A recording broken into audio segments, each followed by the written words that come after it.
নবীজির সম্মান দেওয়ার জন্য দুনিয়াতে পাঠানো দরকার আছে?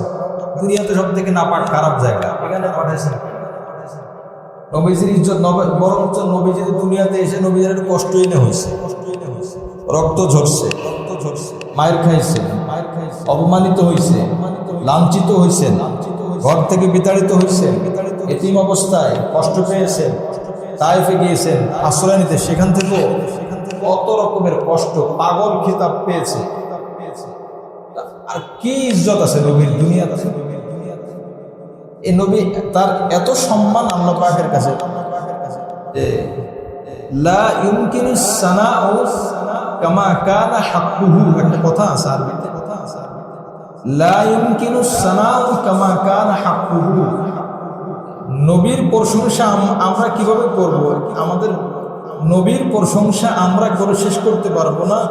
তবে এতটুকু বলবো যে বাদা আজ খুদা বুজুর্গ তুই কিসসা মুখতাসার, এটা ফার্সি কথা, ফার্সি কবি আরবি এবং ফার্সির সমন্বয় বানিয়েছেন যে নবীর প্রশংসা আমি করে শেষ করতে পারবো না।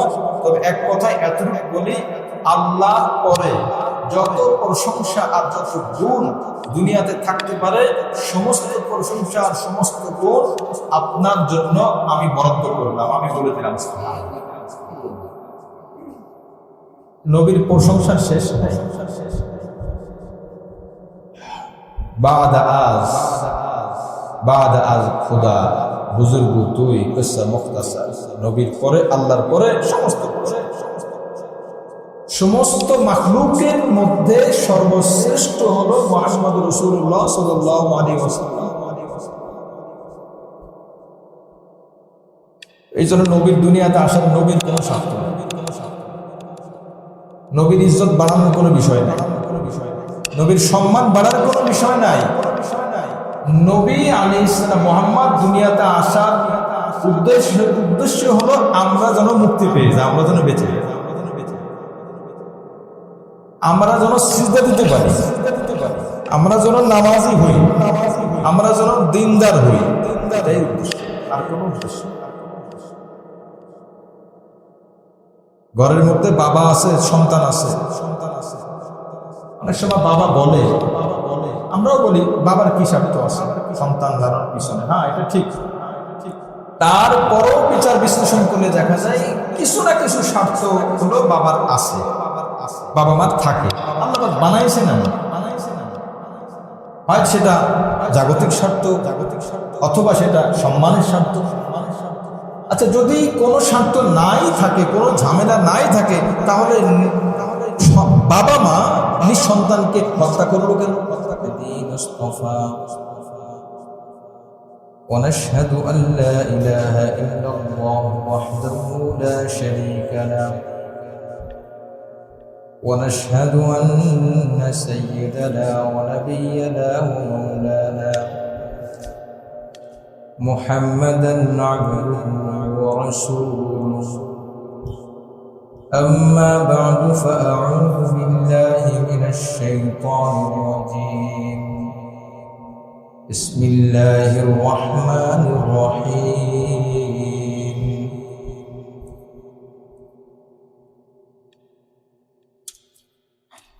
ولو أنا كتبنا عليهم أن اقتلوا أنفسكم أو اخرجوا من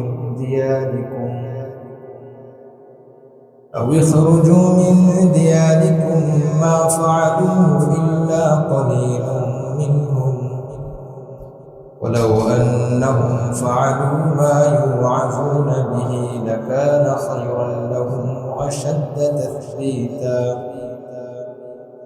وإذا لآتيناهم من لدنا أجرا عظيما ولهديناهم صراطا مستقيما ومن يطع الله والرسول فأولئك مع الذين أنعم الله عليهم من النبيين والصديقين والشهداء والصالحين وحسن أولئك رفيقا ذلك الفضل من الله وكفى بالله عليما آمنت بالله صدق الله مولانا العظيم اللهم صل على محمد وعلى آل محمد كما صليت على إبراهيم وعلى آل إبراهيم إنك حميد مجيد اللهم بارك على محمد وعلى آل محمد كما باركت على إبراهيم وعلى آل إبراهيم إنك حميد مجيد الله رب العالمين আমাদেরকে কোরআন কারীমের মজলিসে বসার তৌফিক দিয়েছেন শুকরিয়া আদায় করি আলহামদুলিল্লাহ সূরাতুন নিসা 66 নম্বর আয়াত থেকে 70 নম্বর আয়াত বিশেষ কয়েকটি বিষয়ের উপরে 5টি আয়াত তেলাওয়াত করা হয়েছে আল্লাহ রাব্বুল আলামিন কোরআন কারীম বুঝে সহিভাবে আমল করার তৌফিক দান করেন আমিন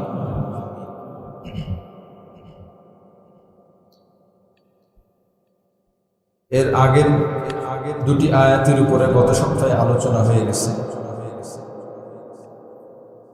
আগের আয়াতের সাথে এই আয়াতের সম্পর্ক আছে এই জন্য প্রত্যেক সপ্তাহে তার পিছনের আয়াতের সাথে সম্পর্কটা জুড়ে দিতে হবে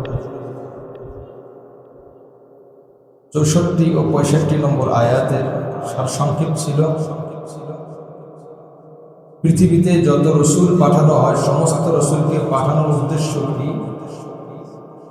উদ্দেশ্য হলো যে ওই যাদের কাছে পাঠানো হয়েছে তারা ওই রসুলকে অনুসরণ করবে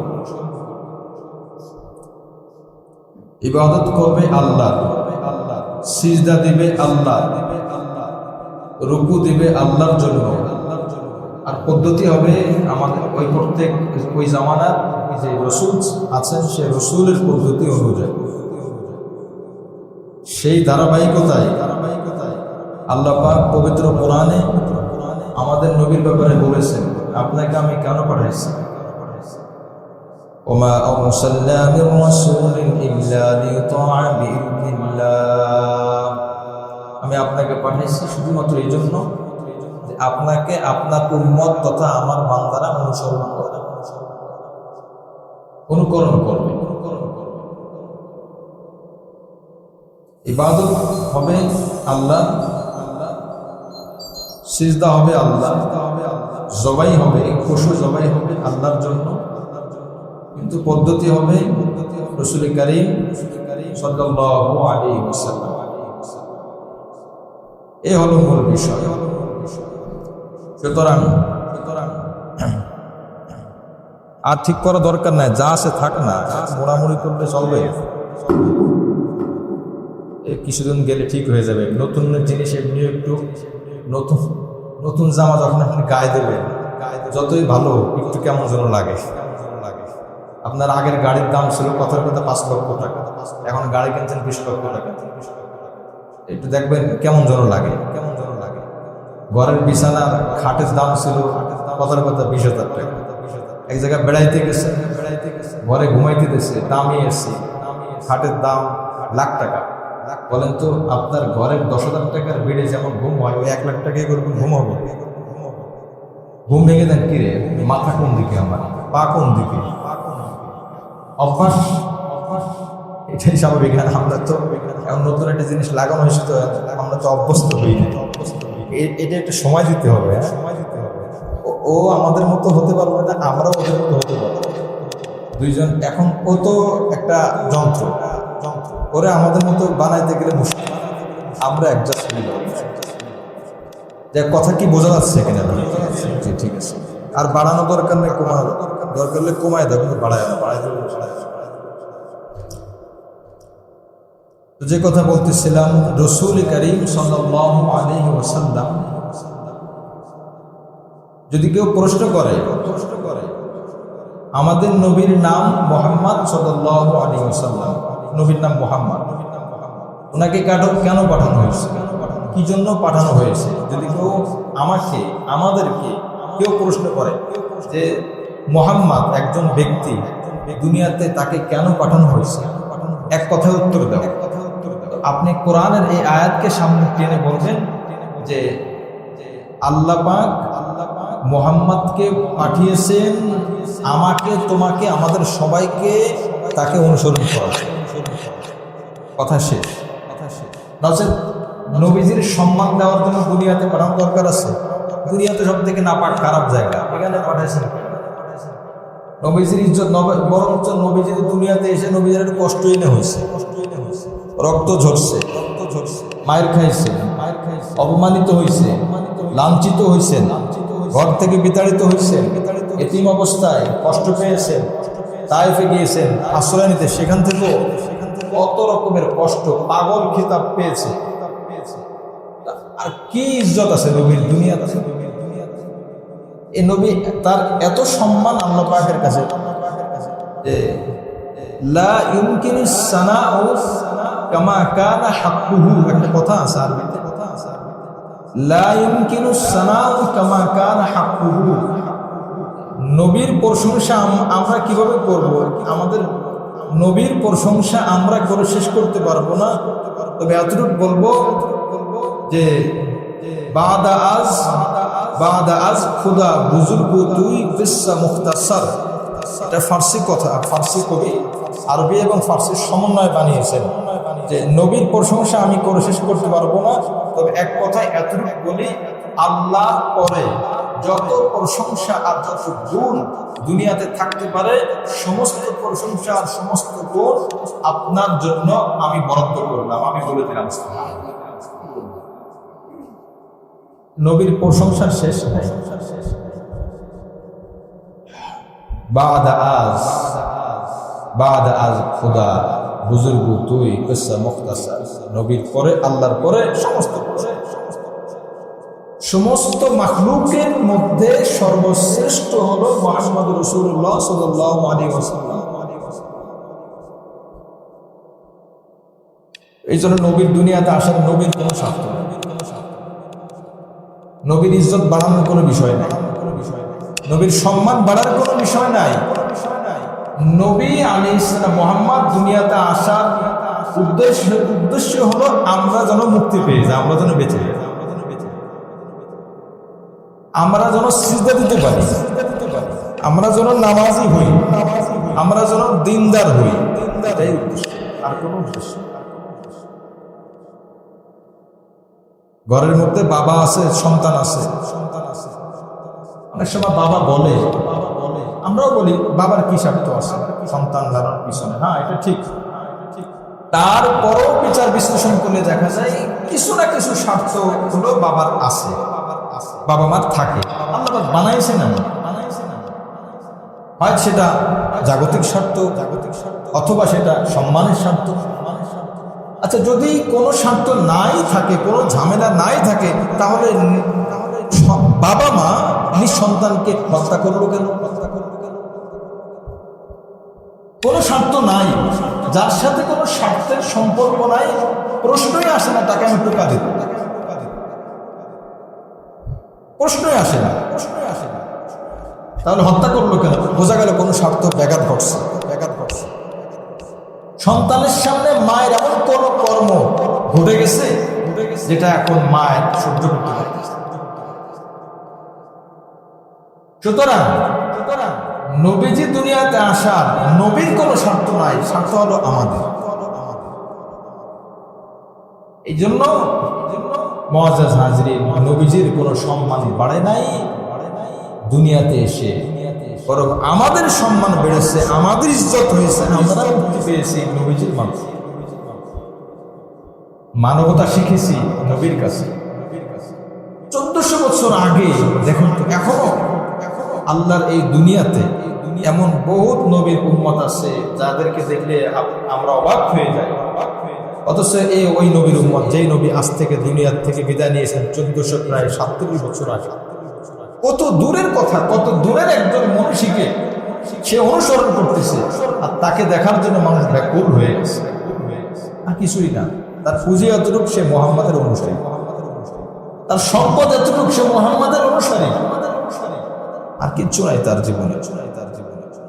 সম্পদও নাই, কোনো পদমর্যাদাও নাই, চেয়ারের মর্যাদাও নাই, জাগতিক কোনো শিক্ষাও নাই, কোনো কিছুই নাই। তার পরিচয় এতটুকু।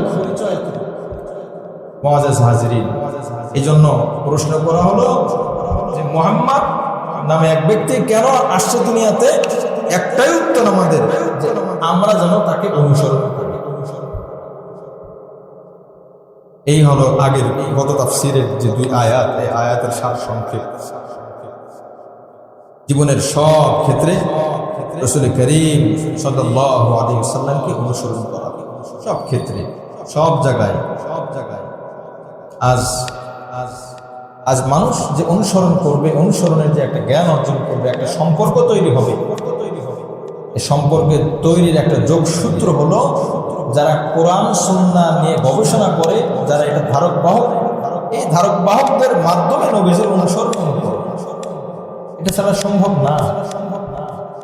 কোরআন সুন্নাহ ধারক বাহকদের সম্পর্ক ছাড়া নবীজির বাস্তব অনুসরণ পাওয়া যায় না।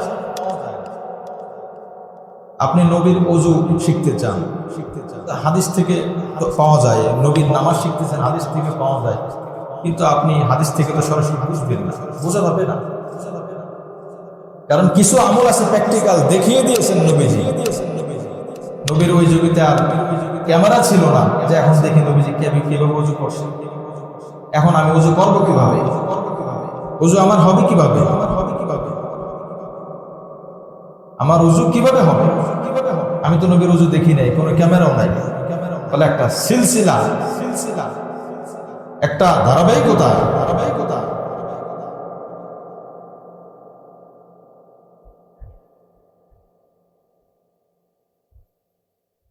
মহিলারা বয়ান শুনতেছে তো এখানে জরুরি। যাই হোক, বলতেছিলাম ধারাবাহিকতা সূত্র কি? সূত্রটা কি হবে?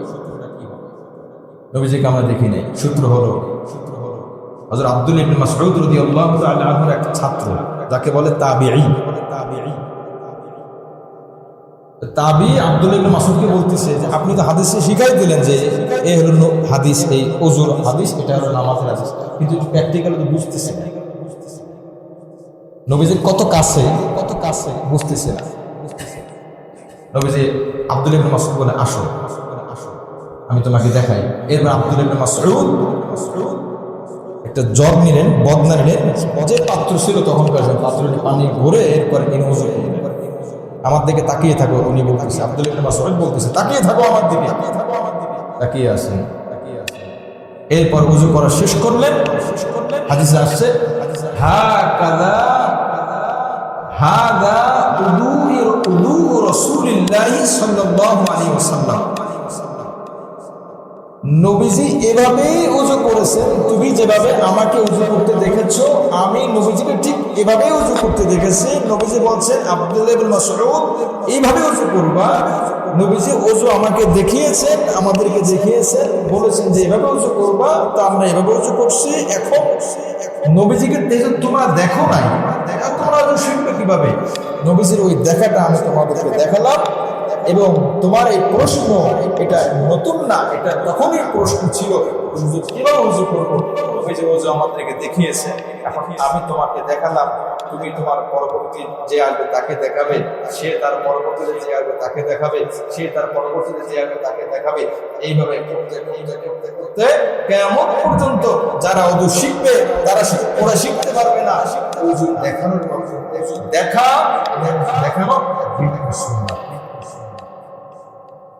এখন হতে পারে বাস্তবতা, এটা হতে পারে যে এখানে আমরা এমন থাকতেও পারে, নাও থাকতে পারে। এমন হয়তো হতে পারে কেউ যে আমরা এই পর্যন্ত হয়তো ওযু দেখিও নাই, কাউকে দেখাও নাই, সুন্নাত আদায় হতে পারে কিনা? হতে পারে। শুকরিয়ার জন্য বলতেছি আলহামদুলিল্লাহ, 2 সুন্নাত আমরা আদায় করছি। অর্থাৎ ছাত্রদেরকে উজু করে দেখাইছি এবং উস্তাদদের থেকে যারা সেই সিলসিলা প্রায় 25 থেকে 30 থেকে 33 জন উস্তাদ, কোন কোন হাদিসের বর্ণনার সূত্রে আপনার 40 জন, 38 জন, 37 জন, আমার বুখারী শরীফ, মুসলিম শরীফ, আবু দাউদ শরীফ, তিরমিজি শরীফ, নাসাই শরীফ, মুয়াত্তা মালিক, সব কিতাবের সনদ সংরক্ষণ আমার কাছে রাখা আছে। সপ্তাহ মুখস্থ রাখা সম্ভব, শুধু বুখারীর যে সূত্রটা চেন এটা আমি মুখস্থ রাখছি। এখন যদি আপনি বলেন যে ঠিক আছে আপনি তিরমিজি শরীফ পড়ছেন, আপনার সূত্র বলেন, আমি আমার কিতাব খুলে আপনাকে দেখে দেব, আপনি সূত্র মিলান। আপনি ইতিহাস তালাশ করবেন, 37, 38, 40 জন 40তম স্থানে গিয়ে পাবেন জনাব মুহাম্মদ রাসূলুল্লাহ সাল্লাল্লাহু আলাইহি ওয়াসাল্লাম। এই যে একটা সিলসিলা, ধারাবাহিকতা, এটা পৃথিবীতে আজ পর্যন্ত এখন আর এই নবীজির এই ধারাবাহিকতা হাদিস ছাড়া পৃথিবীর মধ্যে খ্রিস্টান আছে, নাসারা আছে, ইহুদি আছে, তাদেরকে আপনি যে কোনো একজন জিজ্ঞাসা করেন, তুমি তো তাওরাতের অনুসারী, তুমি তো নাসারা, তুমি তো ইঞ্জিনের অনুসারী, ঠিক আছে, তোমার সূত্রটা বলো, তুমি কার কাছ থেকে শিখছো, সে কার কাছ থেকে শিখছে, সূত্র বলো, বলতে পারবে। পৃথিবীতে একটা খ্রিস্টানও নাই, একজনও ইহুদি নাই যে বলতে পারবে যে এই যে আমার তাওরাতের শিক্ষক তিনি এরপরে করতে করতে মুসা পর্যন্ত, আমার ইনজিলের শিক্ষক উনি, তারপরে এইভাবে বলতে এই ঈসা আলাইহিস সালাম পর্যন্ত একজনও বলতে পারবে না। কিন্তু আলহামদুলিল্লাহ এই জমিনে পৃথিবীতে আল্লাহ পাক রব্বুল আলামিন আমাদের নবীর হাদিস টিকিয়ে রাখার জন্য আজ 1400 বছর না, যদি পৃথিবীর বয়স আরো 14,000 বছর হয়, তারপরও এই সূত্র যতদিন কিয়ামত দুনিয়া বাকি থাকবে, যতদিন সূর্য পূর্ব দিক থেকে উঠবে, ততদিন এই ধারাবাহিকতা আলহামদুলিল্লাহ রক্ষা পাবে।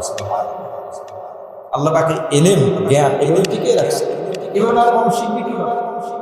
এই পুস্তক দ্বারা মানুষ বাস্তব জ্ঞান অর্জন করতে পারবে। যদি বাস্তব জ্ঞান অর্জন করতে পারত, তাহলে নবীজিকে পাঠানো করার প্রয়োজন ছিল না। নবীজিকে পাঠানো হয়েছে অনুসরণ করার জন্য। নবীজি খেয়েছেন শুধু খাওয়ার জন্য না, নবীজির খাওয়াটা ছিল, নবীর খাওয়া ছিল উম্মতের খাবারের শিক্ষা। নবীর বাজারে যাওয়া শুধু বাজারে যাওয়া না, নবীর বাজারে যাওয়া হলো উম্মতের জন্য বাজারে যাওয়ার শিক্ষা। নবীজি বাথরুমে গিয়েছেন, বাথরুম থেকে বের হয়েছেন, শুধু বাথরুম না, যাওয়ার পদ্ধতি, আসার পদ্ধতি, এরপরে নবীজি মুখ দিয়ে বর্ণনা করেছেন, এগুলো সব হলো আমাদের জন্য শিক্ষা। বিবাহ সাথী এগুলো সব শিক্ষা। নবীজি না হলে তো ফেরেশতার দ্বারা নবী রাসূল হতে পারত। আল্লাহ পাক ফেরেশতার দ্বারা কেন করেন না? ফেরেশতারা বিবাহ সাথী করে, বিবাহ সাথীর পদ্ধতি কার থেকে শিখবে? ফেরেশতারা খাবার দাবার খায় না, কার থেকে শিখবে? ফেরেশতারা ঘুমায় না, নবীজি ঘুমিয়েছে। তো নবীর ঘুমটা শুধু ঘুম না, নবীর ঘুমটা উম্মতের জন্য ঘুমের শিক্ষা। কিভাবে সে ঘুমাবে?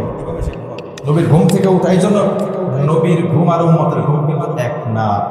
নবীর ঘুমাইলে ওযু নষ্ট হয় না, আমরা ঘুমাইলে কিন্তু ওযু নষ্ট হয়।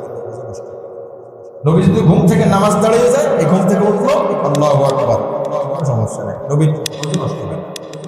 আল্লাহ পাকের সিস্টেম এরকম রাখছেন, এর লম্বা কারণ আছে। তো বোঝা গেল নবী তো ঘুমের জন্য ঘুমায় নাই, নবীর ঘুমটা উম্মতের ঘুমের শিক্ষা দেওয়ার জন্য। নবীর খাওয়া, নবীর বাথরুম, নবীর বাথরুমের থেকে আসা, নবীর বিবাহ শাদী করা, বাজারে যাওয়া, নবীর দুনিয়াতে আসা, নবীর দুনিয়া থেকে বিদায় নেওয়া, নবীর দাফন করা, নবীর দাফন করা, নবীর লেনদেন করা, সব কিছু এক কথায় বলতে গেলে উম্মত যেন আমি রসুল আমার পদ্ধতিতে করে। এই জন্য রসুল ব্যবসা করেছেন, নবী কখনো চাকরি করেছেন, নবী কখনো খ্যাত খামারে গিয়েছেন, নবী চাকরির পদ্ধতি শিখিয়েছেন, নবী খ্যাত খামারের পদ্ধতি শিখিয়েছেন, ব্যবসার পদ্ধতি শিখিয়েছেন, তরিকা কোনটা, সহি তরিকা কোনটা, সব কিছু শিখিয়েছেন। যদি কেউ কোনো উম্মত এমন হয় সে ব্যবসা করবে আর নবীর পদ্ধতি না থাকে, তো তাহলে দিন পরিপূর্ণ হলো না। এই জন্য নবী আলাইহিস সালাম ব্যবসা কেউ শিক্ষা দিয়েছেন। আমার উম্মত নখ কাটবে, তো আমি তো নখ কাটার একটা পদ্ধতি আছে। নবীর যদি নখ না থাকতো, আমরা নখ কাটার পদ্ধতি শিখতাম কোথায়? তো নবী আলাইহিস সালাম নখ কেটে উম্মতকে শিক্ষা দিয়েছেন এই পদ্ধতিতে নখ কাটি। সুবহানাল্লাহ। নবীরও দাঁড় ছিল, মোষ ছিল, আমাদেরও দাঁড়িয়ে আছে, মোষ আছে। নবীর মাথায় চুল ছিল, আমাদেরও চুল আছে। নবীরও ভুরু ছিল, আমাদেরও ভুরু আছে। নবীর শরীরে পশম ছিল, আমাদের শরীরে পশম আছে। এরপর নবী শিক্ষা দিয়েছেন কোনটা রাখতে হবে, কোনটা কাটতে হবে, কোনটা কাটলে কতটুকু কাটা, কোনটা রাখলে কতটুকু রাখা, সব পদ্ধতি নবী এগুলো দেখিয়ে দিয়েছেন। নবী দিয়েছেন মরুভূমির মতো, কথার কথা কিছুই না হতো, তাহলে আমি শিক্ষা দিতে পারতাম। সাহাবায়ে কেরাম শিখতেন না, নবীর নাতি ছিল, নবীর সন্তান ছিল, নবীর স্ত্রী ছিল, নবীর মেয়ে ছিল, সবাইকে শিক্ষা দিয়েছেন। কিভাবে শিক্ষা দিবে? সন্তানকে কিভাবে শিক্ষা দিবে, নাতিকে কিভাবে শিক্ষা দিবে, ভাই বোনকে কিভাবে শিক্ষা দিবে, সবকিছু শিখিয়েছেন। মুআজ্জাজ হাজিরিন, এই জন্য এই পিছনের আয়াতের মূল সার সংক্ষেপ হলো নবীজিকে অনুসরণ করার জন্য দুনিয়াতে পাঠানো হয়েছে। এখন অনুসরণের সূত্র, অনুসরণ শিখবো কাদের থেকে? ওলামায়ে কেরাম থেকে, যারা হক্কানি ওলামা। এক কথা, হক্কানি ওলামা, ওলামায়ে কেরাম থেকে যে যত দূরে থাকবে সে আক্ষরিক কিছু জ্ঞান বই পুস্তকের মাধ্যমে অর্জন করতে পারে, কিন্তু সে গোমরা হবে নিশ্চিত। সে গোমরা হবে নিশ্চিত, সে গোমরা হবে নিশ্চিত। আমি হাজারবার বলবো, লাখবার বলবো, একবার ভুল হবে না। কোরআন সুন্নাহর কথা, কোরআন সুন্নাহর কথা, সরাসরি শিখাটা হলো সহিহ পদ্ধতি, সহিহ তরিকা। শুধু মোবাইল নির্ভর, শুধু পুস্তক নির্ভর, শুধু গাইড নির্ভর, শুধু কাগজ নির্ভর, এটা কোনো সহিহ তরিকা না, এটা সহজ পদ্ধতি। এটা কোনো সহিহ পদ্ধতি না, এটা সহজ পদ্ধতি। এজন্য সরাসরি শিখতে হবে। হ্যাঁ, এটা আমার সহযোগী হিসেবে থাকতে পারে, কিন্তু আমার মূল থাকতে হবে, মূল শিক্ষক থাকতে হবে। কারণ শিক্ষা এসেছে শিক্ষকের মাধ্যমে। দুনিয়ার কোন শিক্ষা আছে বলেন তো? শিক্ষক ছাড়া আমরা করি, আমরা শিক্ষক লাগে?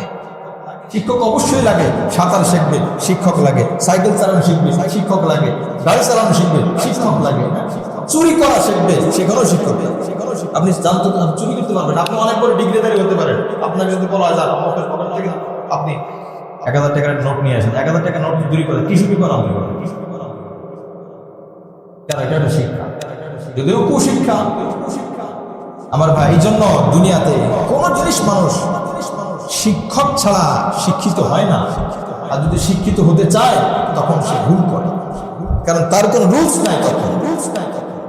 এই জন্য কোরআন সুন্নাহ এরকম। বর্তমান সময় ইসলামের নামধারী একদল ফিরকা, এই ধরনের বহু ফিরকা আছে, তারা বিভিন্ন নামে, ব্যাস কি দরকার আছে আলামের, কি দরকার আছে আমার বই আছে, বই থেকে পড়ে নাও, বই থেকে পড়ে নাও। এটা কার স্লোগান? এটা কি নবীজির স্লোগান? আপনি খুঁজে দেখেন, পাবেন না। এটা কি সাহাবায়ে কেরামের স্লোগান? পাবেন না। এই কথাগুলো আমরা বুঝতে চাই, যার জন্য আমাদের দুরবস্থা। এটা তো নবীর স্লোগান না, সাহাবীর স্লোগান না। যদি সাহাবীদের স্লোগান হতো তাহলে আল্লাহ পাক সরাসরি কোরআন পৃষ্ঠা আকারে পাঠাইতেন। এভাবে তো আল্লাহ পাক পাঠান নাই। এই জন্য আমার ভাই, তার থেকে শিখবো। রসুল আছে, রসুল থেকে শেখো। রসুল নাই, সাহাবী থেকে শেখো। সাহাবী নাই, তাবী থেকে শেখো। তাবী নাই, তাবী থেকে শেখো। তারাও নাই, সালফে সালেহিন থেকে শেখো। এইভাবে ধারাবাহিকতার সহিত সহিভাবে ইসলাম থাকতে হবে একজন মাধ্যমে। এই জন্য মুআজ্জাজ হাজিরিন, একদল মানুষ উঠে পড়ে লাগছে ইসলাম নামধারী, তাদের মূল কাজ এ কথা না বলা ইসলাম থেকে দূরে সরো, এ কথা তারা বলবে না। কোরআন থেকে দূরে সরো বলবে না, হাদিস থেকে দূরে সরো বলবে না। তারা এ কথা বললে কেউ মানবে না। কিন্তু যদি সহজে বলা হয় ওলামা এখন ভুল ব্যাখ্যা করে, ওলামা একটা ভুল করে, এটা করে সেটা করে, এই কথা বললে পাবলিক সাধারণ মানুষ খাবে। আর মূলত এই কথার বেড়াজালা, এই কথার ভিতরে তারা ইসলাম থেকে পৌঁছে আসে। যদি কোনো মানুষ এখন বলে চিকিৎসা নিও না, ওষুধ খেও না, এটা কেউ মানবে। কিন্তু যখন বলে অমুক ডাক্তারের কাছে যেও না, আরে ডাক্তার দেখায় লাভ কি? তো ডাক্তার দেখায় লাভ কি? এই কথার ভিতরে কেমন যেন তাকে চিকিৎসা থেকে আমি তাকে বঞ্চিত, চিকিৎসা থেকে বঞ্চিত করে সে মানুষ সুস্থ হবে কিভাবে? আচ্ছা, ডাক্তার যদি খারাপ, ওলামায়ে কেরাম সব একরকম না, সবাই ভালো না, সবাই খারাপ না, খারাপ কিছু থাকতে পারে, বেশি থাকলো তাই বলে তারপরও তো যে কম সংখ্যক যেটা আছে এখান থেকে তো আমি আলাদা হয়ে কিছু করতে পারবো। বর্তমান সময় ডাক্তারদের মধ্যে 2 নম্বর ডাক্তার, পার্সেন্টেজ খাওয়া ডাক্তার, ভেজাল ডাক্তার, শিক্ষিত ভালো কিন্তু খাওয়ার জন্য শুধু শুধু আপনার টেস্ট দেয়, দরকার নাই। ওষুধ একটা ভালো জানে কিন্তু আরেকটা দেয়, ওখান থেকে কিছু পাবে, এরকম ডাক্তার আছে কি আছে না? আমরা জানি কি জানি না, আচ্ছা তারপরেও কি আমরা ডাক্তারের কাছে যাই কি যাই কিনা? ডাক্তার ভেজাল, তারপর তো ডাক্তার সমাজ থেকে আমরা একদম বিলুপ্ত হয়ে আসতে পারতেছি না। আমি জানি যে ড্রাইভার এই কাজ করে, সবাই না যে ড্রাইভার তেল চুরি করে, নাক চুরি করে, কথার কথা। তারপরে আমার ড্রাইভার একটা সাধারণ মানুষের নেই। এটা এমন একটা বিষয়, যতই সমালোচনা করি না কেন এখানে আমার সুযোগ নিতেই হবে। হ্যাঁ, ওলামা একরাম নবীও না, রসুলও না, সাহাবিও না, তাবিও না, তাবিও না, যে মানুষ ইচ্ছা অনিচ্ছা তার ভুল হবে। তবে যত সময় পর্যন্ত সে যে সহি কথাগুলো বলে, বেসিক যে আমলগুলো সে করতেছে, ফরজ আদেশ শোনাচ্ছে, করতেছে কিনা দেখাও, ব্যাস তার থেকে অনুসরণ করা। এক কথায় আমি যেটা বলতেছিলাম যে এই অনুসরণ তো হবে রসুলের, কিন্তু রসুলকে নয়। আগের জামানায় একজন রসুল যখন চলে যেত, যাওয়ার আগে আগে আল্লাহ পাক আরেকজন রসুল, কোনো এলাকা রসুল ছিল না, নবী শূন্য ছিল না। এই জামানায় তো রসুল নবী নাই, আল্লাহ পাক এটা দরজা বন্ধ করে দিয়েছেন। তো মানুষ দিন পাবে কিভাবে, দিন শিখবে কিভাবে, আমল শিখবে কিভাবে, ইলম শিখবে কিভাবে? আল্লাহ রাসূল সাল্লাল্লাহু আলাইহি ওয়াসাল্লাম তখন বলে দিলেন যে যাও, আমি যদিও চলে গেলাম কিন্তু আমার ধারাবাহিকতা আমি রেখে গেলাম। আল উলামা ওয়ারাসাতুল আমবিয়া, ইন্নাল উলামা ওয়ারাসাতুল আমবিয়া। কোরআন মধ্যে আছে ইন্নামা ইয়াখশাল্লাহ মিন ইবাদিল উলামা। কোরআনে 13 নম্বর পারা আসছে ফাসআলু আহলা যিকরি ইন কুনতুম লা তা'লামুন। কোরআনে 13 নম্বর পারা আসছে ফাসআলু আহলা যিকরি ইন কুনতুম লা তা'লামুন। 5 নম্বর পারা আসছে তোমরা জিজ্ঞাসা করো, জেনে নাও, জিজ্ঞাসা করো, অর্জন করো, শিখো। আমার ভাই 22 নম্বর পারাও এই একই কথা আসছে। এই জন্য একাধিক আয়াত দ্বারা কোরবান যদি সরাসরি তাদের মাধ্যমে তাদের থেকে শিখে নিতে হবে। আপনি একে আগে শিখেন না। আর এখনকার সময় আরো বাস্তবতা হলো, মাঝে মধ্যে দেখি তো যেগুলো দেখি, যেগুলো বাস্তবসম্মত সেগুলো সেটা বলার চেষ্টা করি না। অনেক যুবক ভাইরা ব্যাস স্বাভাবিক আমল চলতেছে, হঠাৎ করে দেখি একটা অস্বাভাবিক দেখা যায়। ভাই অস্বাভাবিক কেন? ভাই একজন বন্ধুর সাথে চলে, ওই বন্ধু আমার একটু অস্বাভাবিকভাবে চলে, অস্বাভাবিক আমল, একটু নতুন আমল। এখন ওই বন্ধুর সাথে চলে এখন ওই বন্ধু তার ইমাম হয়ে গেছে। বন্ধু কি করে? ওই বন্ধু একটা চাকরি করে, বেসরকারি একটা প্রতিষ্ঠানে চাকরি করে। বেসরকারি প্রতিষ্ঠানে চাকরি করে তো ওইখানে জাগতিক বিষয় ইমাম হোক, ধর্মীয় বিষয় ইমাম হলে কবে থেকে যে আপনি একজন আলেমের যে কোরআন সুন্নাহ মোতাবেক আপনাকে দিক নির্দেশনা দিচ্ছিল, আপনি এটা বাদ দিয়ে এখন সে বন্ধুর সঙ্গে দিলেন, এখন তার মতো আপনার আমল করতে হবে। এখন ওই আমলটা যদি ভুলও হয়, কোন ধরনের বন্ধু? এটা বন্ধু নামের একটা কলঙ্ক, এটা বন্ধু নামের একটা দুশ্মন, আপনাকে ভুল পথে নিয়ে যাচ্ছে। এই জন্য এখনকার সময় এই বিষয়গুলো খুব সতর্ক থাকতে হবে। কোরআন সুন্নাহ অনুসরণের মূল মন্ত্র হলো ওলামা ইকরামের সাথে সম্পৃক্ত। যত বেশি সম্পৃক্ততা বাড়বে, তত বেশি কোরআন সুন্নাহর উপর আমল করা সহজ হবে। আপনি হাজারে একজনে দেখান, 2 জনে দেখান যে ওলামা ইকরামের সাথে সম্পর্ক নাই, কিন্তু সহি তরিকার উপর আছে। বুঝেন আজ থেকে সহি কোনো ওলামা ইকরামের সাথে কোনো আলেমের সাথে তার কোনো সম্পর্ক নাই, কিন্তু সে সহি পথে আছে, সহি আমল করতেছে, সহি কাজ করতেছে। অসম্ভব। এটা সম্ভব হলে তো কোরআন নাউজুবিল্লাহ কোরআন সুন্নাহ মিথ্যা হয়ে যাবে, এগুলোর অস্তিত্ব তো নষ্ট হয়ে যাবে দুনিয়া থেকে। কিন্তু হাজারে 900টার মতো দেখানো যাবে সহি আমল করতেছে, এর মূল উৎস খুঁজে দেখা যাবে যে সহি কোনো ওলামা ইকরামের সাথে একজন না 2 জন অনেক আলেমের সাথে একটা সম্পর্ক যোগসূত্র আছে। উদ্দেশ্য সে শিখা, ডাক্তারের সাথে সম্পর্কের উদ্দেশ্য কি? চিকিৎসা নেওয়া। ইঞ্জিনিয়ার সাহেবের সাথে সম্পর্কের উদ্দেশ্য ছাড়া উপায় নেই। একটা হাত না কাটলে পুরো দেহের মধ্যে ক্যান্সার ছড়িয়ে জীবাণু ছড়িয়ে যাবে। আপনি খুশি মনে করেন তাড়াতাড়ি আমার হাতটা কাটা, টাকা দিই তারে, টাকা কেটে তারে, তো সে তো আমার হাত কেটে ক্ষতি করতেছে, আরো টাকা দিচ্ছে তাকে, আরো খুশি মনে। ঠিক অনুরূপ ভাবে ঈমান টিকিয়ে রাখার জন্য, ইসলাম টিকিয়ে রাখার জন্য আল্লাহ রাসূলের আদেশ, কোরআনের আদেশ, উলামা ইকরাম কোরআন সুন্নাহ মোতাবেক যেই নির্দেশনাগুলো দেয় ওইগুলো যদি ওরকম সন্তুষ্ট চিত্তে যদি কেউ মেনে নেয়, ওই ব্যক্তি যেমন ডাক্তারের কাছে সন্তুষ্ট চিত্তে সিদ্ধান্ত নিয়ে তার দেহ বাঁচবে, এই ব্যক্তিও সন্তুষ্ট চিত্তে যদি এই ইসলামের বিধানগুলো মেনে নেয় তাহলে তার ঈমান বাঁচবে। কথাটা মনে হয় বুঝেন নাই। ঈমান বাঁচাইতে হলে ডাক্তার না, ঈমান বাঁচাইতে হলে হক্কানি উলামা ইকরাম। দেহ বাঁচাইতে হলে উলামা ইকরাম না, দেহ বাঁচাইতে হলে ডাক্তার, সহি ডাক্তার। সহি আলেম যেমন লাগে, সহি ডাক্তারও লাগে। গলত ভুল ডাক্তার, বাতিল ডাক্তার হলে তো আর হবে না। এই জন্য আল্লাহ পাক বলেন ওয়ালাউ আন্না কাতাবনা আলাইহিম আন ইকতুলু আনফুসাকুম ওয়া খুরুজু মিন দিয়ারিকুম মা ফাআলুহু ইল্লা কালিলুম মিনহুম। ইহুদিদের সেই ঘটনা আল্লাহ পাক উল্লেখ করতেছেন, সূরা বাকারার মধ্যে আসছে। তারা একটা অপরাধ করছিল, অপরাধ করার পর আল্লাহ পাক বলছেন যে একটা শাস্তি আছে। শাস্তিটা কি? নিজেদেরকে নিজেরা হত্যা করতে হবে। সূরা বাকারার মধ্যে আছে 55 বা 54 নম্বর আয়াতে আল্লাহ পাক এই কথা বলছেন, ফাকতুলু আনফুসাকুম ইনদা বারিকুম ফাতাবা আলাইকুম। তোমরা নিজেদেরকে নিজেরা হত্যা করো। তো তারা তাই করতে হয়েছে তওবা কবুল হওয়ার জন্য, যেটা বলছে সেটা করাই লাগবে। এই ইহুদিরা তো এদেরকে তো এত মারাত্মক কোনো বিধান দেওয়া হয়নি, এদেরকে বলা হয়েছে মুহাম্মদ নবী আলাইহিস সালামকে অনুসরণ করো। আচ্ছা বলেন, হত্যা করার আদেশ যে হ্যাঁ তোমাদের নিজেদেরকে হত্যা করো, এটা কঠিন নাকি মুহাম্মদ সাল্লাল্লাহু আলাইহি ওয়াসাল্লামকে মানা কঠিন? কোনটা কঠিন বেশি? হত্যা করা কঠিন না? সব থেকে সহজ তো নবীজিকে মেনে নিলাম, সহজ কথা যে নবীজিকে মানো, তোমাদের সব তওবা আমি করে দেবো, সব গুনাহ মাফ করে দেবো। ইহুদিদের মধ্যে একদল আছে বলা বলি করতো যে আমরা অমুক অমুক পুরুষদের সন্তান, যারা নিজেদেরকে হত্যা করছে আল্লাহর দরবারে তওবা কবুল করার জন্য, তাদের ঈমান এত মজবুত, আমরা তাদের সন্তান, সুতরাং আমরা যেমন তেমন ঈমানদার না, আমরা দুর্বল ঈমানদার না, এই কথা তারা বলে বেড়াতো। আল্লাহ পাক রব্বুল আলামিন আয়াত নাযিল করছে। ঠিক আছে, এত বড় তো পরীক্ষা তোমাদের করা লাগবে না, তোমাদের পরীক্ষা ছোট পরীক্ষা দিয়ে তোমরা মুহাম্মদকে মানো, যে মুহাম্মদকে মানে সে ওইটাও করতে পারবে। আচ্ছা, যে ছোট কষ্টটাও যে বরদাস্ত করে, মানে যে ছোট বিধানটা মানে সে বড়টাও মানে আশা করা যায়, যে ছোটটাই মানে না সে বড়টা মানে বোঝা যায় কি, যে ছোটটাই মানে না, নবীদের সুন্নাত ওয়াজিব সে মানে না, তার দ্বারা আশা করা যায় কিভাবে সে জিহাদে যে তার জীবনে দিতে চায় বা ঈমান, যে ঈমান তার সুন্নাত মানতে ওয়াজিব পালন করতে, যে ঈমান তার ওয়াজিব বিধান পালন করতে সেই সাহস নাই যার, সে জিহাদের ময়দানে যে জান বিলীন করবে, এই ঈমান তো তার মধ্যে নাই, কারণ সুন্নাত মানারই যোগ্যতা নাই, তো জিহাদের ময়দানে গিয়ে জান কি বলবে? এই জন্য আমার ভাই, যে লোক 10 কেজি উঠাইতে পারে না, এখন আপনি যদি বলেন তুমি 100 কেজি উঠাও, এটা কি সম্ভব? এই জন্য আল্লাহ পাক বলতেছেন যে তোমরা, তোমাদেরকে যদি আমি বলি ওয়ালাউ আন্না কাতাবনা আলাইহিম আন ইয়াকতুলু আনফুসাকুম, আমি যদি তাদেরকে বিধান করে দিই তোমরা নিজেদেরকে হত্যা করো, আও খুরুজু মিন দিয়ারিকুম, তোমাদের বাড়ি ঘর থেকে বের হয়ে যাও, এটা তোমাদের বিধান, তাহলে তোমাদের গুনাহ আমি আল্লাহ মাফ করব। মা ফাআলু ইল্লা কালিলুম মিনহুম, অল্প কিছু আছে তারাই শুধু মানবে, বেশিরভাগ অমান্যকারী হবে।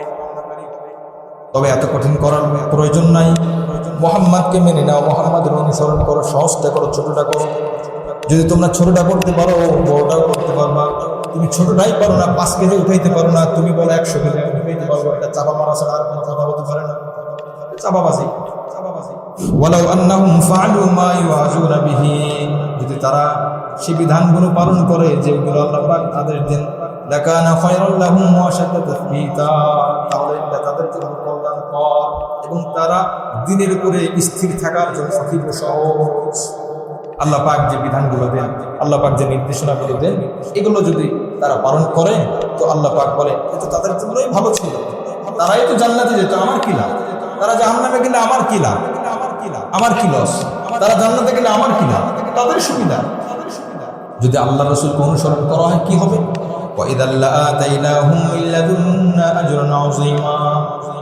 তাহলে আমি আল্লাহ তাদেরকে আমার পক্ষ থেকে মহা প্রতিদান দান করব, মহা বিরাট প্রতিদান, মহা প্রতিদান দিব। রাসূলকে যদি অনুসরণ করা হয় আমি আল্লাহ তাদেরকে সহি পথে, সিরাতে মুস্তাকিমের পথে, আমি আল্লাহ সহি পথে তাদেরকে পরিচালনা করব, হেদায়েত দেব। সুবহানাল্লাহ। আচ্ছা, এখন আমরা আল্লাহ দোয়া করি আল্লাহর কাছে যে আল্লাহ আমাকে হেদায়েত দেন, আল্লাহ আমাকে হেদায়েত দেন। আর আল্লাহ বলে দিলেন রাসূলকে অনুসরণ করো, আমি আল্লাহ তোমার হেদায়েত চাওয়া লাগবে না, আমি আল্লাহ নিজে হেদায়েত দেব। সুবহানাল্লাহ। সহজ কথা। এখানে আল্লাহ পাক বললেন 68 নম্বর আয়াতে, আমি আল্লাহ হেদায়েত দিয়ে দেব, শর্ত কি? আমার বাণীটা শোনো, মানো, আর রাসূলের হুকুমটা মানার চেষ্টা করো। বাস, আমি আল্লাহ হেদায়েত তোমার চাওয়া লাগবে না, বিনিময় আখিরাতে আজরান আযীমা, আজরান মানে বিনিময়, আযীম মানে বিরাট, বিরাট বিনিময় দিয়ে দেব। আর দুনিয়াতে হেদায়েত তোমাকে দিয়ে দেব, এই দুটি পুরস্কার। এরপর 69 নম্বর আয়াত, ওয়া ইউতি আল্লাহ ওয়া রাসূল ফাউলাইকা মা'আল্লাযীনা আন'আমা আল্লাহ, যারা আল্লাহকে অনুসরণ করলো, রাসূলকে অনুসরণ করলো, ফাউলাইকা মা'আল্লাযীনা আন'আমা আল্লাহ, তারা তো ওই ব্যক্তি, তারা তাদের সাথে থাকবে যারা আল্লাহকে অনুসরণ করলো, রাসূলকে অনুসরণ করলো, তারা হাসরে কাদের সাথে থাকবে? আল্লাযীনা আন'আমা আল্লাহু আলাইহিম, আল্লাহ পাক যাদেরকে নিয়ামত দিয়েছে, পুরস্কার দান করেছে, আল্লাহ পাক এই ব্যক্তিদেরকে ওই পুরস্কৃত বান্দাদের সাথে থাকবে। সুবহানাল্লাহ। পুরস্কার কারা পাইছে?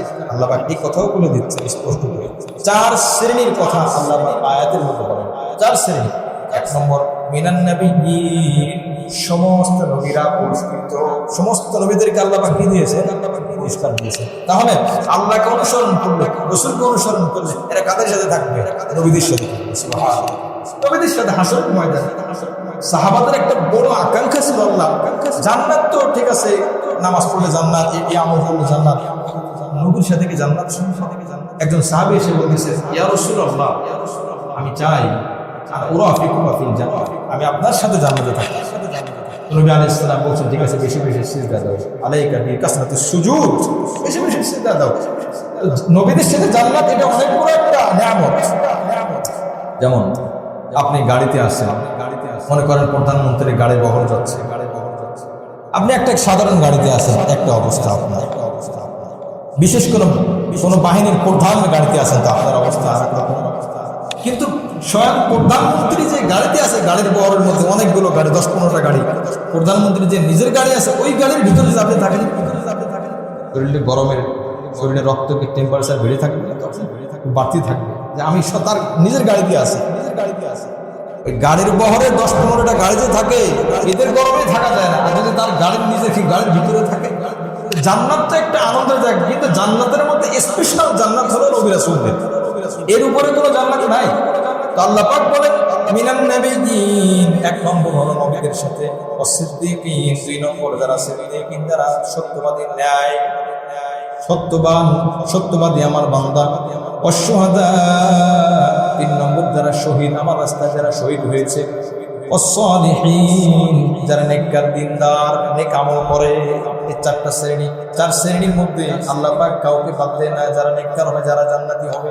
এই জন্য আল্লাহ পাক বলেন, তুমি তো নবীর সাথে থাকতে চাও, আল্লাহ পাক বলেন আর তোমার কাজ হলো 2টা, আল্লাহর কথা মানো, রাসূলের কথা মানো, পদ্ধতিগুলো অনুসরণ করো, তাহলে আমি আল্লাহ নিজে তোমাকে আমার পুরস্কৃত বান্দা, অর্থাৎ নবী আমার বান্দা, সিদ্দিক আমার বান্দা, শহীদ আমার বান্দা, সালেহ আমার বান্দা, এরা সবাই আমার বান্দা, এদের সাথে আমি আল্লাহ তোমাদেরকে উঠাবো। সুবহানাল্লাহ। এখন আল্লাহ নিজেই বলতেছেন, ওয়া হাসুনা উলাইকা রাফিকা, বন্ধু হিসাবে এরাই সবথেকে উত্তম। এখন আমার বন্ধুকে দেখা যায়, আমার বন্ধু যে সে সবথেকে ডাহা মিথ্যা, আমি চারটা বছরে মারাত্মক মিথ্যা। আল্লাহ পাক বললেন যে সিদ্দিক আরে সত্যবাদী, আর আমার বন্ধু মিথ্যা। আল্লাহ পাক বললেন শুহাদা, শহীদ, দ্বীনের রাস্তায় শহীদ হওয়া পছন্দ করে, যদি শহীদ হইতে পারে না কিন্তু পছন্দ করে বা শহীদ হয়েই গেছে। আর আমি চলি যার সাথে, তার দিনের মধ্যে মুনাফিকে ভরা, নিফাকে ভরা, শিরকে ভরা, কুফরে ভরা, নাস্তিকতায় ভরা। আল্লাহ বলেন সালিহিনের সাথে থাকবো, আর এটাই হলো উত্তম বন্ধু, নেককার। আমি চলি যার সাথে, সে মারাত্মক বদকার, তার কাছে শয়তানও যায় না, এত বড় মারাত্মক দুশমন। এখন আল্লাহ পাক বললেন সবথেকে উত্তম বন্ধু 4 শ্রেণীর, নবী, সিদ্দিক, শুহাদা, সালিহিন। আমি অর্থ করতে পারলাম না, কারণ এর অর্থ অনেক ব্যাপক, এর অর্থ করতে গেলে লম্বা আলোচনা, কারণ যদি অর্থ করি, শুধু শাব্দিক অনুবাদ করি, অনেক শ্রেণী এখান থেকে বাদ করে যায়। কিন্তু আল্লাহ পাক বাদ দেওয়ার উদ্দেশ্য না, এই 4টি শব্দ দিয়ে যে কাদেরকে উল্লেখ করছেন, যদি আল্লাহ পাক তৌফিক দান করেন, আগামী সপ্তাহে এই 4টি শব্দ দিয়ে কি বোঝানো হয়েছে সেটি সংক্ষিপ্ত আগামী সপ্তাহে আল্লাহ পাক বলবো। বাকি সব থেকে শ্রেষ্ঠতম এই 4 শ্রেণীর বন্ধু আল্লাহ পাক নিজেই বলতেছেন। কে বলতেছেন বলেন? আল্লাহ নিজে বলতেছেন সব থেকে উত্তম বন্ধু এরা। যালিকাল ফাদলু মিনাল্লাহ, এই মহাপ্রতিদান, এই পুরস্কার এটা আল্লাহর পক্ষ থেকে। ওয়াকাফা বিল্লাহি আলিমা, আর আল্লাহ পাক যথেষ্ট জ্ঞানী হিসাবে। কাকে আল্লাহ পাক কি মর্যাদা দিবেন, কাকে আল্লাহ পাক কি বিনিময় দিবেন, সব থেকে ভালো জ্ঞান রাখেন আমাদের আল্লাহ। যাই হোক, এই 70 নম্বর আয়াত পর্যন্ত 65 নম্বর আয়াত 66 নম্বর আয়াতের মধ্যে আসছে, আমি তোমাদেরকে কঠিন বিধান দিচ্ছি না যে নিজেদেরকে হত্যা করো, দরকার নাই, রাসূলের অনুসরণ করো। যদি করো তাহলে এটা তোমাদের জন্য কল্যাণ, তোমাদের অন্তরটা স্থির হবে, আমলের জন্য স্থির হবে। এরপরের আয়াতে আল্লাহ পাক বলেন আমি তোমাদেরকে মহা প্রদান দান করবো। তারপরে আয়াতে আল্লাহ পাক বলেন দুনিয়াতে হিদায়াতের উপর রাখবো, বাতিল দুনিয়াটা সব জায়গায় বাতিল হয়ে গেল, তোমাকে বাতিলের উপর রাখবো না, তোমাকে হিদায়াতের উপরে রাখবো। এরপরে আল্লাহ পাক বলেন যে ঠিক আছে, আরো শোনো, যারা আল্লাহকে অনুসরণ করলো, আল্লাহ রসুলকে অনুসরণ করলো, যাদেরকে আমি আল্লাহ পুরস্কার দিয়েছি তাদের সাথে আমি একে হাসরের ময়দানে উঠাবো। আবার আল্লাহ আরো স্পষ্ট করে দিলেন, জানো তারা কারা? নবী, তারা সিদ্দিক, তারা শুহাদা, তারা সালেহীন। আর শুনে রাখো সর্বশেষ যে আয়াত, কাকে কি দিতে হয়, কাকে কোন মর্যাদা দিতে হয়, আমি আল্লাহ সব থেকে ভালো জানি। আল্লাহ আমাদের সকলকে উত্তম বন্ধু অর্জন করার তৌফিক দান করেন, আমিন। এবং ভালোভাবে অনুসরণ করার তৌফিক দান করেন, আমিন।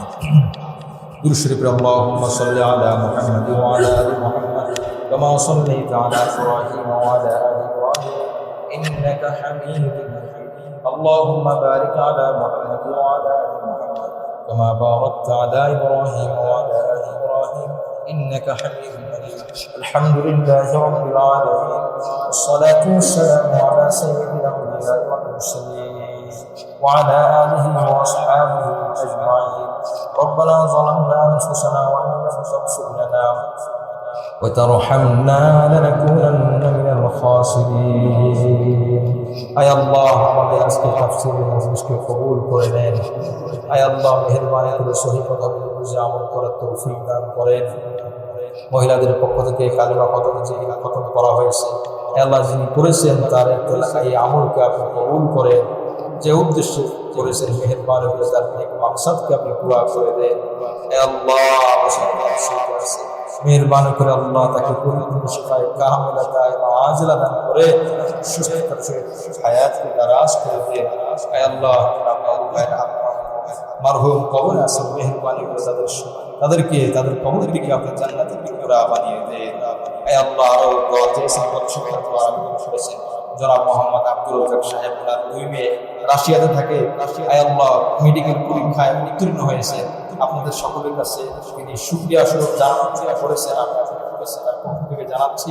উনি কৃতজ্ঞতা প্রকাশ করেছেন আল্লাহ পাকের কাছে, আপনাদের কাছেও আবারও দোয়া চেয়েছেন। আয় আল্লাহ মুহতারাম আব্দুল রাজ্জাক সাহেবের মেয়েকে, 2 জন মেয়েকে সুস্থতার সহিত হায়াতের জিন্দেগি দান করেন। আয় আল্লাহ অনেক দূরে আছে, মেহেরবানি করে আল্লাহ আপনার রহমত দিয়ে তাদের ভরপুর করে দেন। আয় আল্লাহ তাদের মেধা, তাদের পরিশ্রম, তাদের আমলকে আপনাদের আমলের মঞ্জুর করে নেন। উভয় জগতের সফলতা দান করেন। আয় আল্লাহ এখানে আপনাদের হাতে রয়েছে, আমরা জানি না কারণে কি নেক আশা আছে, প্রত্যেকের দিলের নেক আশাকে আপনি কবুলের মঞ্জুর করে নেন। আয় আল্লাহ আমাদের ঈমানকে মজবুত করে দেন, আমাদের আমলকে সুন্দর করে দেন। যেভাবে আমল করবে যেভাবে আমল করার তৌফিক দান করেন। মাওলাই করিম আয় আল্লাহ আপনার ঘরে ওনার জন্য যাওয়া আবার কবুলের মঞ্জুর করে। যারা যায় নাই তাদেরকে যাওয়ার তৌফিক দান করে, যারা গিয়েছেন তাদেরকে বারবার যাওয়ার তৌফিক দান করে। মাওলাই করিম আয় আল্লাহ আপনি সালাত সালাম পেশ করার তৌফিক দান করে। আয় আল্লাহ মেহেরবানি করে কাবার মহব্বত, হযরত আসওয়াদের মহব্বত, কালো পাথর জান্নাতি পাথর, সাদা পাথর ছিল। মাওলাই করিম জান্নাতের নিদর্শন, আপনার নবীর নিদর্শন, কোরআনের নিদর্শন। আয় আল্লাহ ইব্রাহিম আলাইহিস সালাম কত যে স্মৃতি সেখানে জড়িত আছে। মাওলাই করিম আয় আল্লাহ আপনি আমাদের দিলের মধ্যে সেই ভালোবাসাকে কবুলের মঞ্জুর করে নেন। এই ভালোবাসার ওসিলায় আপনার তৌফিক দান করেন। আয় আল্লাহ মেহেরবানি করে আমাদের যারা অসুস্থ তাদের সকলকে শিফায়ে কামিলা দায়মা আজিলা দান করেন। সুস্থতার সহিত নেক হায়াতকে দারাজ করে দেন। আয় আল্লাহ মেহেরবানি করে আমাদের সকলের মওতের সময় ঈমান নসিব করেন। প্রত্যেকের হায়াতের মধ্যে বরকত দান করেন, হায়াতের মধ্যে বরকত দান করেন, সুস্থ জীবন দান করেন। আয় আল্লাহ আমাদের সকলকে আপনি হেফাজত করেন। ভূমিকম্প, ভূমিধস, আসমানি জমির সমস্ত বাধা মুসিবত থেকে হেফাজত করেন। আল্লাহ আপনি আযাব দিলে আমরা কেউ মোকাবেলা করতে পারবো না, আমরা কেউ বাঁচতে পারবো না। মাওলাই কেন আপনার কাছে ভিক্ষা চাই। জমিন আপনার, আসমান আপনার, ভূমিকম্প আপনার অধীনে, আয় আল্লাহ বাতাস আপনার অধীনে, পানি আপনার অধীনে, পৃথিবীর সব কিছু আপনার অধীনে। মাওলাই করিম আপনি হুকুম দিলে তো কোনো কিছু করতে পারবে না। মাওলাই করিম আল্লাহ আপনার হুকুমের দিকে, আপনার রহমতের দিকে আমরা তাকিয়ে আছি। আমাদেরকে আপনি ভূমিকম্প দিয়ে, আমাদেরকে কঠিন বিপদ দিয়ে পরীক্ষায় ফেলেন না। মাওলাই করিম আমাদের আমলকে আপনি সুন্দর করবেন। সর্বরকম বাধা মুসিবত থেকে আমাদের সকলকে হেফাজত করে, সন্তানদেরকে হেফাজত করে, পরিবারকে হেফাজত করে, আমাদের সম্পদকে আপনি হেফাজত করে, আমাদের প্রত্যেকের দ্বীনি মারকাজকে আপনি কবুলের মঞ্জুর করে নেন। হে আল্লাহ ব্যবসার সাথে সমস্যা আছে, যার যেখানে অর্থ বিনিয়োগ করা আছে, মেহেরবানি করে সব জায়গায় বরকতের সাথে হে আল্লাহ সফলতার সহিত আপনি তারা ফিরিয়ে দিন। সাল্লাল্লাহু আলাইহি ওয়াসাল্লাম আলা সাইয়্যিদিনা মুহাম্মদ ওয়া আলা আলিহি ওয়া আসহাবিহি আজমাইন। সুবহান রাব্বিকা রাব্বিল ইজ্জাতি আম্মা ইয়াসিফুন, সালামুন আলাল মুরসালিন, ওয়ালহামদুলিল্লাহি রাব্বিল আলামিন।